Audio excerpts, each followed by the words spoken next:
Latha, I think the best answer I can give for your question is to ask you that question. Do somatic experiences count as confirmation? For some, a bird feather is just a bird feather.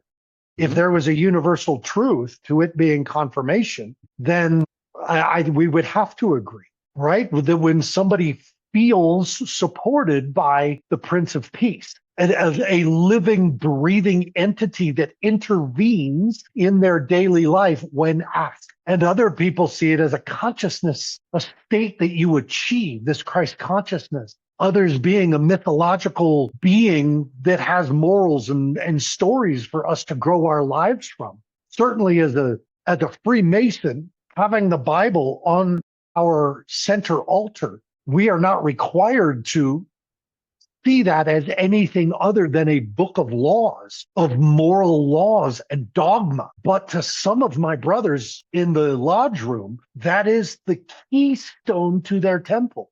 For others, we recognize it as actually being written and edited by the person who created our rights. And to others, Christ was the master. And that's why we call and symbolize each other as most worshipful master and the master of the lodge and the master architect and the Solomon being a master and what it took to master building a temple like the Temple of Solomon. Freemasonry is an entire network of symbolic education. To some, that's what the Bible is too. And to some, that's what Buddhism is. A philosophy, a set of rules and dogma and ideas to guide our very breathing. So it cannot be a question of what is it to me.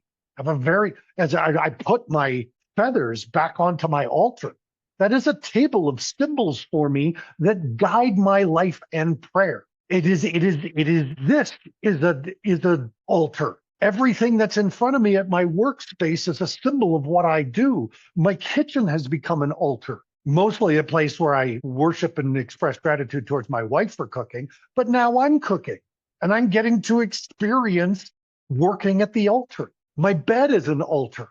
That's where my wife and I share our most intimate experiences of sleeping and being completely vulnerable together to intimacy. It in and of itself is an altar to our relationship. It's where we rest together. But the altar itself is just a focal point of confirmation of either you're on the right path or the wrong path, sure. So what acts as a symbol for you? What I would like to understand right now is that we take everything we've talked about in the knowing.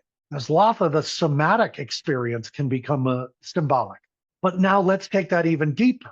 Dialect, this morning when you were debriefing your experience and you said your your right shoulder, everything is locked up there.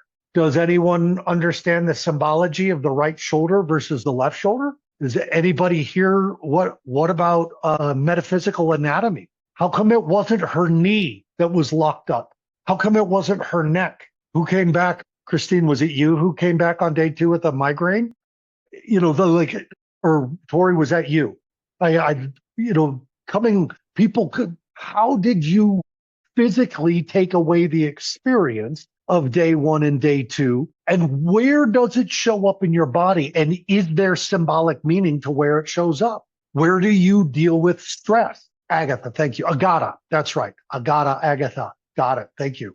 Thank you for that clarification. Where do you hold your stress? In Tai Chi, when we begin the Tai Chi process and the energy starts flowing tip to toe, where does it stop? There's a message in the blockage. Where's your blockage? When men, I'm about to do something with body language, which is its own symbolic experience. The reason why body language is so important is because if I walked into a gorilla's cage, a silverback alpha male gorilla, and I smiled because I was so excited, they could take that as a threat because the symbology in that culture of showing teeth and the symbology in my culture of showing teeth on a full mouth smile are read very differently. But one of the